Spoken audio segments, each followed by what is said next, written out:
Badan Penanggulangan Bencana Daerah Oku Timur mendeteksi 6 kecamatan titik rawan banjir akibat hujan lebat dan ekstrim yang terjadi selama ini di Kabupaten Oku Timur.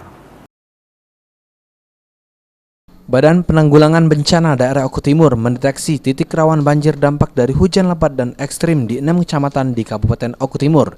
Di antaranya Kecamatan Bunga Mayang, Martapura, BP Peliung, BP Bangsa Raja, serta Madang Suku 1 dan 2.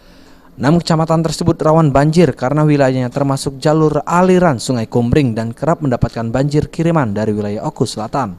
Menurut Kepala BPBD Kabupaten Oku Timur, Habibullah, saat ini pihaknya telah menyiagakan seluruh personel dan peralatan serta berkoordinasi dengan seluruh pihak saat hujan turun untuk mengoptimalkan seluruh sumber daya yang ada, di mana di setiap kecamatan rawan banjir disiapkan 5 orang personil. Pada penempatan posko petugas gimana kok? Ya. Dari peralatan juga gimana? Jadi begini, kalau untuk BPBD penanggulangan bencana ini kita cuma ada di kabupaten, tapi kita membentuk TRC tiap kecamatan.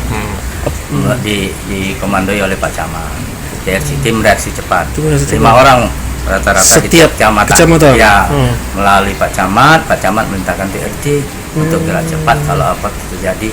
Dan berkoordinasi dengan kita. Berarti ada petugas juga, ada petugas juga standby di tiap kecamatan. Tiap kecamatan. BPBD Oku Timur juga telah berkomunikasi dan berkoordinasi dengan TNI, Polri maupun Basarnas jika sewaktu-waktu terjadi banjir. Aji, PAL TV.